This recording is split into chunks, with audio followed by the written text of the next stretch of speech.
우리가 성경을 한마디로 표현하면 어떻게 표현할 수 있을까? 여러 가지로 표현할 수 있겠죠. 근데 성경을 한마디로 표현하면 하나님의 이야기, 이렇게 얘기할 수 있어요. 성경 창세기서부터 요한계시록까지 전체는 하나의 이야기인데 누구에 대한 이야기냐? 바로 하나님에 대한 이야기다. 그렇게 이제 성경을 이해할 수 있죠. 그래서 성경의 저자들은 다 다르고 성경이 쓰여진 시기도 다르고 대상도 다르고 아주 천차만별인데 신기하게도 이 성경 전체는 하나님의 이야기를 다루고 있다. 어떤 하나님의 이야기냐?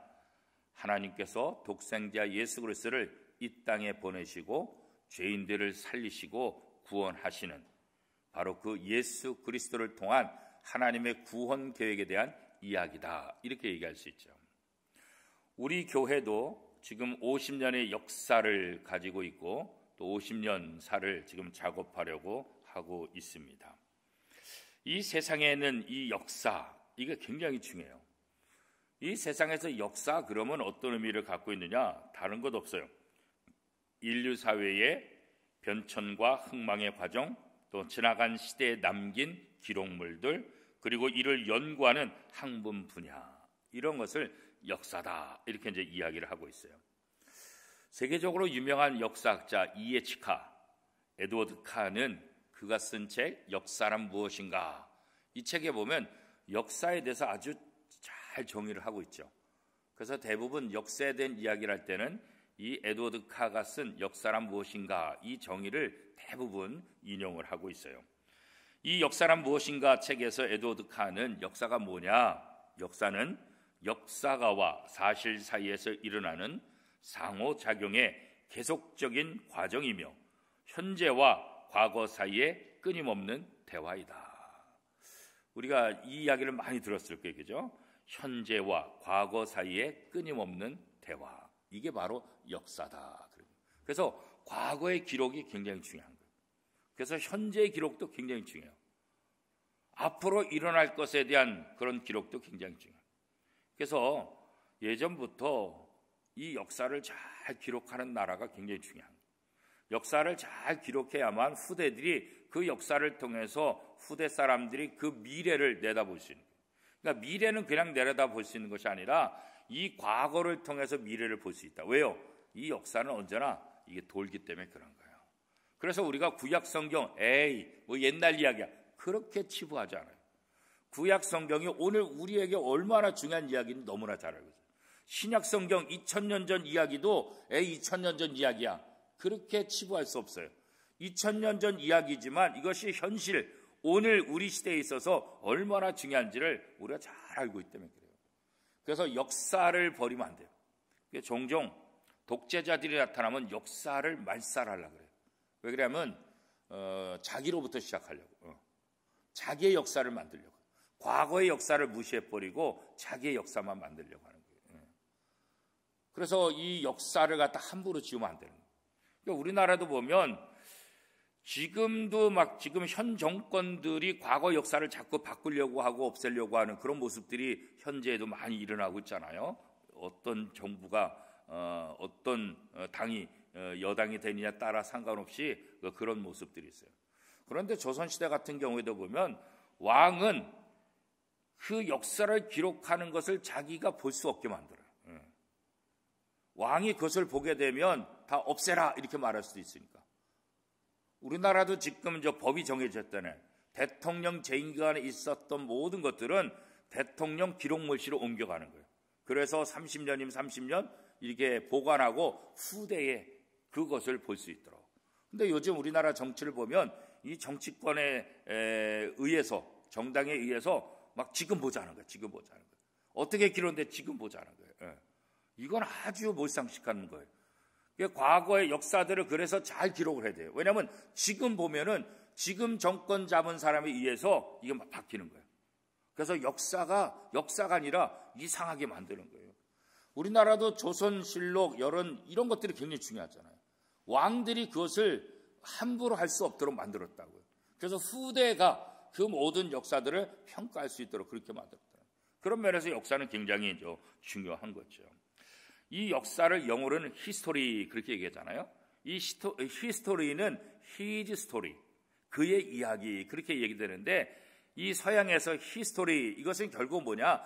그의 이야기. 그가 누구냐? 하나님이에요. 하나님. 그래서 영어에서 히스토리 이 말은 결국 뭐예요? 하나님의 이야기다. 그래서 성경이 하나님의 이야기인 것처럼 하나님이 세상을 창조하셨기 때문에 이 세상의 모든 역사도 누구의 이야기냐? 하나님의 이야기다. 이렇게 이제 얘기할 수 있는 거죠. 자, 오늘 본문에도 보면 이방 나라 그렇잖아요. 이방 나라 왕 바로를 통해서, 애굽을 통해서 하나님의 백성도 아닌데, 이스라엘도 아닌데, 그잖아요. 이스라엘 선지자도 아닌데, 그러나 이방 나라 왕 애굽이라고 하는 이 이방 나라 속에서도 결국 하나님께서 모든 것들을 다 주관하시고 그것조차도 하나님의 이야기라는 사실을 우리에게 다시 한번 보여주고 있지요. 바로가 꿈을 꾸는데 도대체 무슨 꿈인지 알 수가 없잖아요. 그래서 모든 방백들, 모든 술사들, 모든 지혜 있는 사람을 다 불러다가 왕이 자기 꿈의 이야기를 해주고 이게 무슨 꿈인지 해석해봐라 그렇게 얘기했는데 아무도 해석하지 못하잖아요. 세상 사람들이 그거 해석할 수 없다고요. 왜냐하면 요셉을 통해서 우리는 그 답을 알고 있잖아요. 왜요? 하나님께서 바로를 통해서 하나님의 뜻을 알게 하기 위한 사인이다. 이 꿈은 뭐예요? 하나님의 사인이라는 거예요. 그렇기 때문에 이 꿈은 세상 사람들이 해석할 수 없는 거예요. 하나님이 꾸게 하셨고 하나님의 사인이기 때문에 하나님의 사람 외에는, 하나님의 도움 없이는 이 꿈 이야기를 해석할 수 없는 거죠. 그러니까 바로가 그 당시 대애굽 그 똑똑한 사람들, 베레벨 다양한 사람들, 지혜 있는 사람들, 능력 있는 사람들, 모든 사람을 다 불러도 이것을 해석하지 못하는 것은 당연한 거죠. 왜요?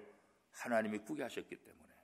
하나님 외에는 아무도 이 꿈을 해석할 수 없다는 것을 알죠. 요셉도 이것을 알죠. 요셉도 바로에게 말하기를 하나님께서 이 꿈을 해석하신다. 내가 해석하는 거 아니다. 이 꿈은 하나님이 꾸게 하셨기 때문에 하나님만이 해석할 수 있다. 이렇게 분명하게 얘기하고 있는 것을 우리가 볼 수 있지요. 자, 바로가 요셉에게 꿈 이야기를 하잖아요. 꿈에서 봤는데 뭘 봤다는 거예요? 나일 강가에서 약하고 심히 흉한 파리한 7 암소가 살찌고 아름다운 7 암소를 먹어버리는 거예요. 또다시 가늘고 동풍에 마른 7 이삭이 무성하고 충실한 7 이삭을 삼켜버린 거죠. 이 꿈 이야기를 애굽의 점술가들, 애굽의 지식들 아무도 해석해 줄 수 없는 거죠. 요셉은 바로가 이 꿈을 2번이나 겹쳐서 꾼 이유가 뭘까? 이건 하나님이 정하신 거고 하나님께서 속히 이 일을 하시기를 원하는 거다. 그 히브리어에 보면 이 단어가 반복이 되면은 강조법이 되는 거예요. 강조법. 2번, 3번. 헬라어도 마찬가지고 강조법이 되는 거예요. 그래서 아멘, 아멘 이렇게 하면 굉장히 강조를 하는 것이잖아요. 이 꿈 2번 연속해서 꿨는데 이것은 하나님께서 속히 이 모든 일들을 하시기를 원하신다. 그렇게 이제 요셉이 해석을 해주고 있잖아요. 그래서 요셉의 해석대로 하나님은 주권적으로 하나님의 뜻을 행하실 것을 이 바로에게 알려주셨다는 거죠. 그래서 우리가 성경을 신뢰할 수 있는 것은 뭐냐? 하나님이 말씀하셨기 때문에, 하나님의 이야기를 기록했기 때문에. 그러니까 사람의 이야기면 우리가 잘 믿지 않죠. 그러나 하나님의 이야기이기 때문에 우리는 이 성경을 신뢰할 수 있고, 또 이 성경을 통해서 약속하신 것은 반드시 이루실 것이라는 확신도 우리 속에 있게 되는 거죠. 여러분은 성경의 말씀을 정말 신뢰하고 있습니까? 신뢰해야 되는 거예요. 그렇죠? 성경을 믿고 의지하는 것, 이게 바로 하나님을 믿고 의지하는 거다. 성경을 믿는 것이 하나님을 믿는 것이다. 그러니까 믿음이 뭐냐? 우리가 확신반 때 공부를 했잖아요. 믿음이 뭐냐? 다른 것 없어요. 하나님과 그의 말씀을 믿는 것, 그게 바로 신앙이다. 우리가 확신반에서 이걸 분명히 공부했잖아요. 여러분 기억나세요? 기억나야죠, 그죠? 신앙이 뭐냐? 하나님과 하나님의 말씀을 믿는 것, 이게 온전한 신앙이다. 그렇게 이제 우리가 이야기를 하고 있는 거죠. 그래서 우리가 신앙생활을 한다는 것은 뭐냐? 하나님과 그의 말씀인 성경을 그대로 믿고 그것을 내 삶 속에서 실천하는 것, 그게 바로 신앙생활이다, 그런 거예요. 그래서 이 성경은 하나님의 주권 하에 쓰여졌고 하나님의 주권 속에서 사람들을 통해서 기록하게 하셨고, 결국은 하나님의 사람들에게 하나님께서 성령의 감동으로 쓰여졌기 때문에 하나님의 말씀, 하나님의 이야기다, 그렇게 얘기하고 있고, 이 성경은 뭐라고 말했어요? 성경 자체가 1.1핵이라도 틀리지 않는다, 변할 수 없다, 온전하다, 완벽하다. 사람들이 어떤 해석을 해야만 이루어지는 것이 아니라 성경은 성경 자체로 완벽하다는 거예요. 1.1핵이라도 틀린 것이 없고 변할 수도 없고 그 자체가 완벽하다.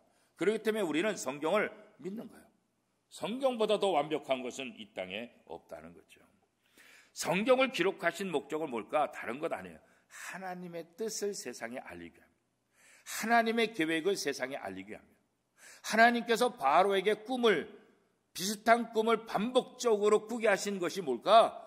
하나님의 뜻을 이 애굽에 선포하기 위함이다. 바로 그 얘기 아니겠어요? 그죠? 바로가 꾼 꿈을 통해서 하나님이 원하시는 건 뭘까? 하나님이 그들에게 보여주고 싶은 게 뭘까? 그런 거죠. 바로는 자기가 꿈을 꿨지만 몰라요. 왜요? 그가 하나님의 사람이 아니잖아요. 여전히 죄인이잖아요. 그죠? 이게 이해하지도 못해요. 그러니까는 잠도 못 자고 더 고민에 빠질 수밖에 없는 거잖아요. 그래서 하나님은 하나님을 모르는 바로에게 꿈을 꾸게 하셨지만 이 해석은 바로에게 주는 것이 아니라 누구에게 주는 거예요? 하나님의 선택받은 요셉에게 이 꿈 해석을 알려주는 거예요. 그러니까 이 세상의 역사들은 하나님의 사람을 통해서 역사하는 거예요. 물론 믿지 않은 사람을 통해서도 역사하시지만 주 핵심은 믿는 사람을 통해 역사하는 거예요. 바로가 꿈을 꿨지만 그 꿈을 해석하고 그 꿈을 실행하고 그 꿈을 이뤄나가는 것은 누구예요? 하나님의 사람 요셉을 통해서 그 꿈이 성취되고 다 연결돼서 이뤄나가는 것을 우리가 볼 수 있죠. 그런 면에서 하나님의 자녀들은 이 땅에서 중요한 역할을 하는 거예요. 하나님 왜 세상에 우리를 보내셨을까? 다른 거 없어요. 우리를 통해서 하나님의 뜻을 선포하고 하나님의 뜻을 알리고 하나님의 뜻을 실천하는 그런 역할을 감당하더라고 우리를 선택하셨고 하나님의 자녀 삼아주셨고 우리에게 하늘과 땅의 모든 권세를 베풀어 주시는 거예요.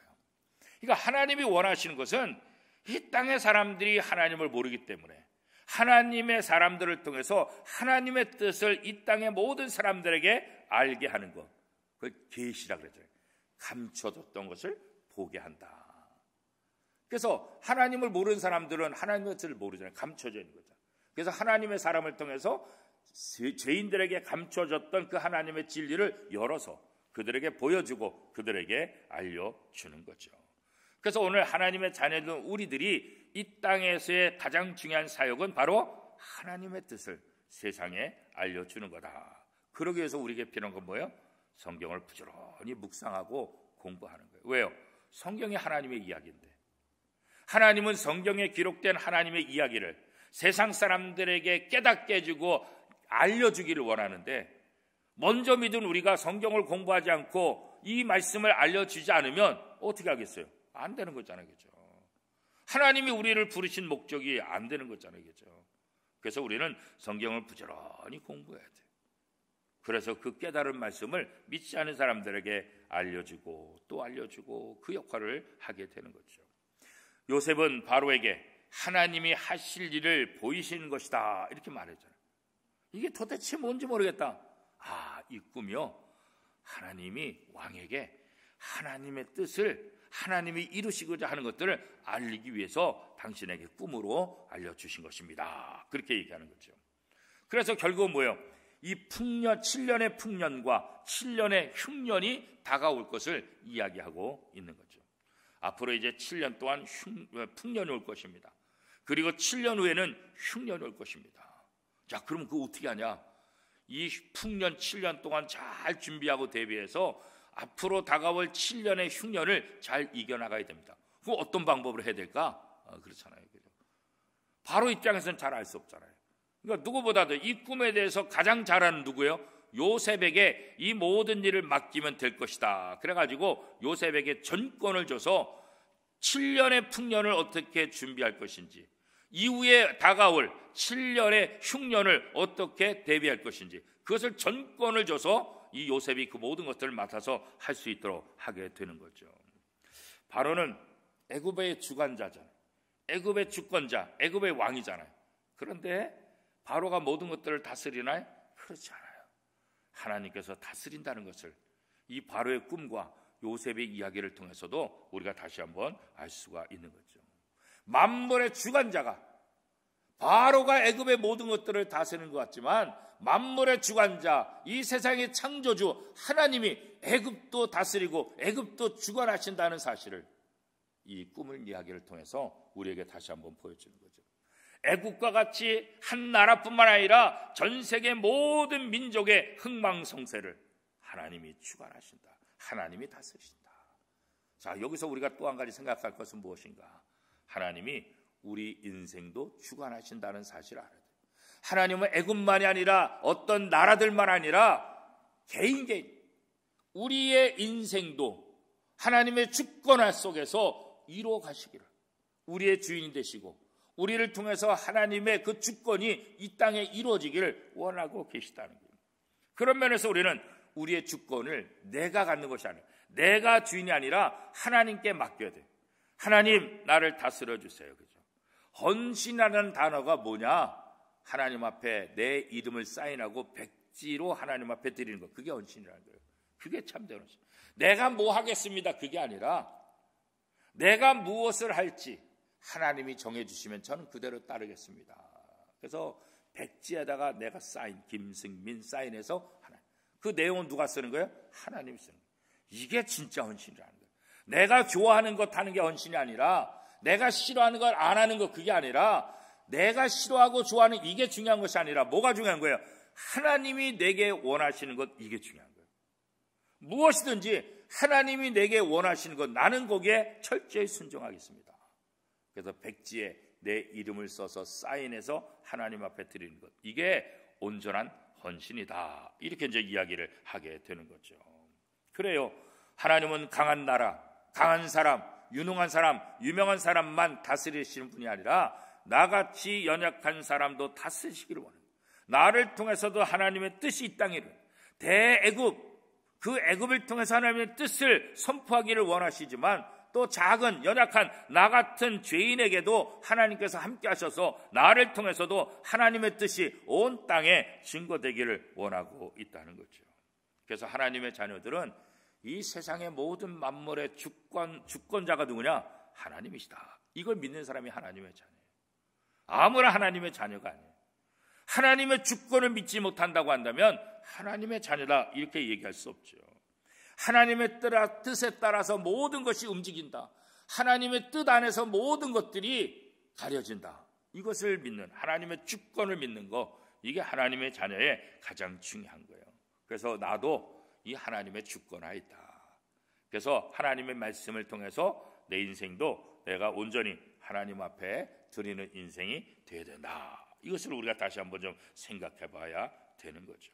그래서 애굽뿐만 아니라, 바로뿐만 아니라, 요셉뿐만 아니라, 하나님은 바로를 사용하신 것처럼, 하나님은 애굽을 사용하신 것처럼, 하나님은 요셉을 사용한 것처럼, 하나님은 오늘 50주년을 맞이하는 우리 원미동교회를 통해서도 하나님의 뜻을 선포하시기를 원하고, 저와 여러분을 통해서도 하나님의 뜻을 온 세상에 선포하시기를 원하신다.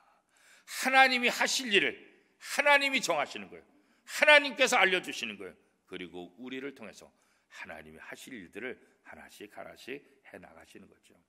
하나님의 일에 쓰임받는다는 것, 이것보다 더 귀한 일이 어떻겠어요? 그죠?